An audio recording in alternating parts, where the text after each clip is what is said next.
Hi everyone, it's Nidra from Adventure Mom, and I am so excited to have Tonya Prater with me today from Travel Inspired Living. Hi Tonya. Hi, Nidra. Thanks so much for having me. So I brought Tonya on today because I want to really talk about van camping. It's something that I have not really done, and she's done it quite a bit. And so she is our expert to be able to just tell us all things van camping. So I guess where do you even start if you're even considering, how did you get started into van camping? Well, my husband and I was thinking about this last night, how we actually got started. We took a trip to Oregon. We rented a car and drove out to Oregon, and we were tent camping. And this was probably about 5 years ago. And we really enjoyed the experience, but setting up the tent, for just like a quick overnight was a lot of work. And we were driving a lot. So sometimes we get to the campgrounds at like 11 o'clock at night, and it was just a pain in the butt to get the tent up and get all of our setup. And so we talked about how we could make it easier for us and what would make us more apt to camp more. And we decided maybe like a minivan, like camping in a minivan, something like that. So I started researching van camping, and I found that there were people who camp in a minivan, and we already owned a minivan. So we actually started camping that way. So we bought a really comfortable mattress, not an air mattress. We have like a regular legit mattress, and we made covers for the windows so people couldn't see us, and that's how we camped for about 2 years. Was in our minivan, and we liked that so much that we decided we wanted to upgrade. So when it came time for my husband to replace his work truck, we bought a Dodge ProMaster, and you've probably seen them around town. A lot of them are used for like delivery trucks and different things like that. So we bought that because it enabled us to take more stuff with us that we needed. It gave us more space to be comfortable. And one of the perks I really enjoy is we can stand up in it. So we now have a Dodge ProMaster. Yeah, so when you're getting dressed, you don't have to lay on the mattress and try and get dressed and everything. It just gives you a lot more space. Since he does work in it, still we have not modified it. We haven't made any permanent modifications. I know if you look at van camping, there are a lot of really cool things people do with their vans. All the modifications we do in ours is temporary. So every time we want to use it, we have to tear down his work stuff, and then we have to, put in our van camping stuff. It takes about 2 days, but it really is worth it because it just gives us the freedom just like an RV, but without the cost of an RV or without, I guess, the gas prices of an RV, because we did have an RV previously. So we come from both sides. So when you do the setup and tear down, do you have a system for that? Like, do you have different tubs and you can kind of do it a little bit quicker? Do you label stuff? Like, how do you do that? I wish I was that organized, um, but I'm not. We have a corner in our garage that just everything is just stashed there. So we have basically the only modification that he builds for the van is our platform for our bed, and it has storage underneath. So that wood is stored in a corner of our garage, and he can just use it every time, so he doesn't have to recut the wood and everything like that. So we have that there, and then I try and keep all of our tubs for our van camping stuff in one area.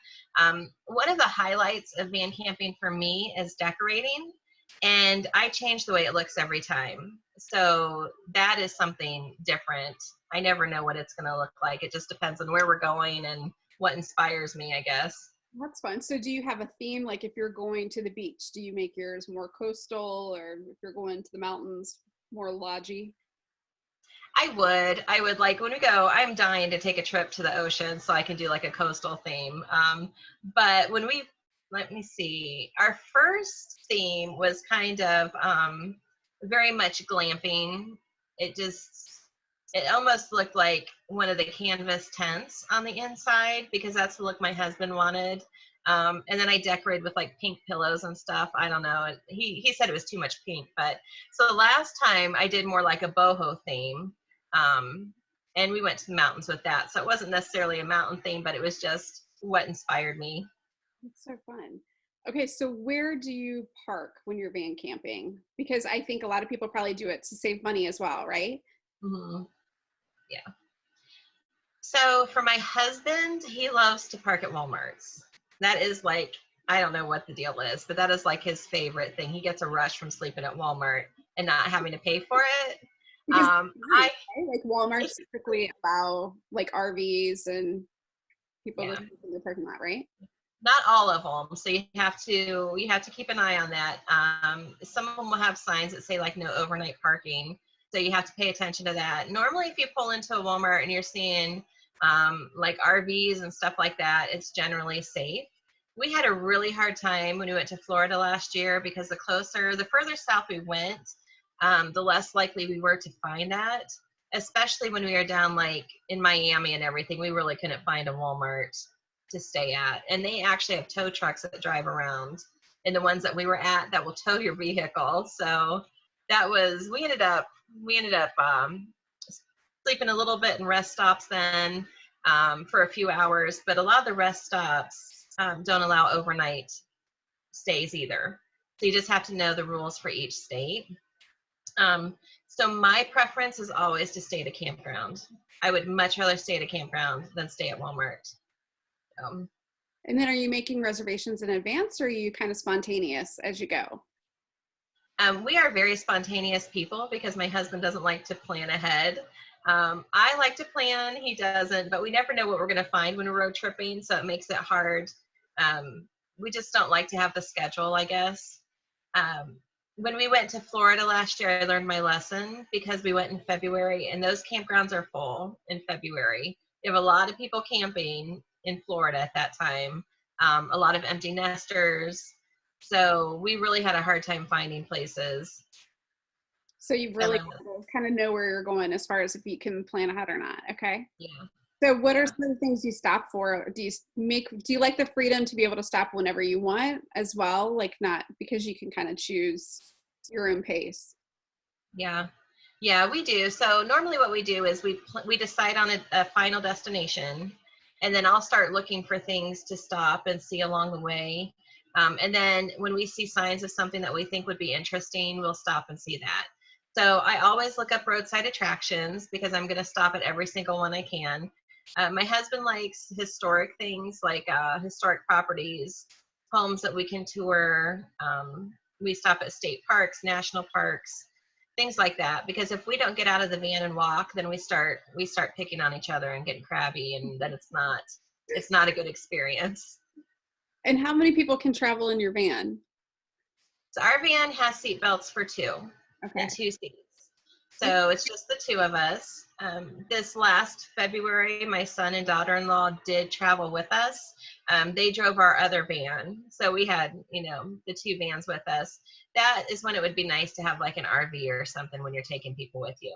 But we did have some rainy days when they could get in the van with us. We have plenty of space in the van for them to be there. We just don't have, the safety features, the seat belts and stuff when we're actually driving. That's such an advantage too, because camping in the rain is no fun. And sometimes the weather is so unpredictable. So it's great to have a sheltered place there. And then how big of a bed can you fit in your van? So we have a full-size bed in our van, and it's an 8-inch memory foam mattress. So it's really comfy. We're talking about upgrading to a queen size, and our mattress in the ProMaster, it fits side to side, so it fits over the wheel wells. Um, the same mattress fits in our minivan. So in the minivan, that mattress is pretty snug, but in the ProMaster, we'd have room to upgrade to a queen. Nice. So you could get a queen size bed. That's great. Mhm. So what are some of your other essential luxuries that you like to have when you're on the road? I know you like to decorate and kind of give it just more of a glamping feel. What are some other things you like to add? Oh man.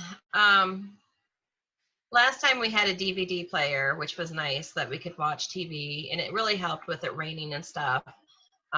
So we have that. Basically, we just take like camping material or camping gear, and we use a lot of our camping stuff. Um, it's nice to be able to take my clothes because I'm always overpacking. So in the van, we have room for that. So really, I don't have to worry about what I pack because we have plenty of space. Yeah, that is nice. What are some of the things? Do you guys eat out a lot when you're on the road or do you plan ahead for meals? It depends. On the trip we took last year, we ate out almost the whole time. And I had planned ahead on meals. And on this most recent trip, I didn't plan ahead too far on meals. And then we had to go to the grocery store because we decided not to eat out as much. And part of that is because we were in the Smokies this time, and we were camping in the national park. So it was just easier to have like camp food and just to stay there than to run back in town. So it's really a mix. So you guys bring a cooler? Do you bring like a hot plate, or what else do you use as far as like cooking stuff? So we have a cooler, and the cooler we have will keep things cold. It's like the Yeti cooler, so it's going to keep things cold for about 5 days. I would say it's probably about the max is 5 days, depending on how you pack it. And then I also have a camp cook stove that I use. It's a little like a butane stove. So I have that, and I have my pots and pans or whatever, and it just fits in a little container, and I use all of that. Great. Pretty easy. So if someone were thinking about investing in doing banking, would you kind of recommend doing the temporary setup first before you really commit to big time modifications? Like what were some things that you guys kind of learned along the way to make you decide you wanted to go for it? Well, we're still learning what we want the van to look like when we finally do permanent modifications. But I like the open space that we have in ours. So our van, our mattress is in the back, and then we usually have place for like a chair even where we can just sit and get comfy, and I have plenty of space to work. Um, right now, our modifications are minimal since we're only doing it temporary.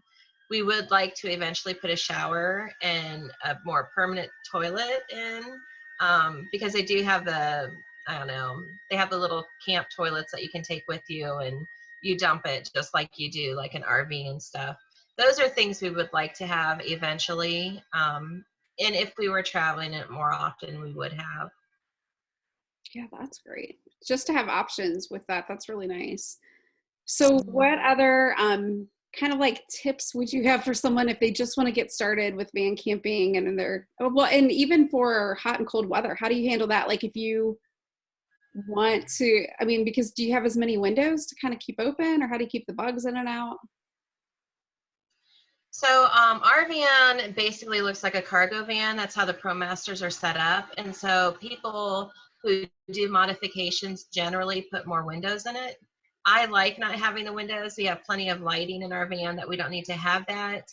Um, but like for more ventilation and stuff, people do that. They put fans in. Um, I can't remember the rest of your question. What do you do with like temporary setup for it? Do you add like, how do you add heat or air if you're kind of in the different elements? Yeah, so we generally, so far we've done our camping like late winter, and we're traveling somewhere warmer. So the temperatures have been pretty good for us.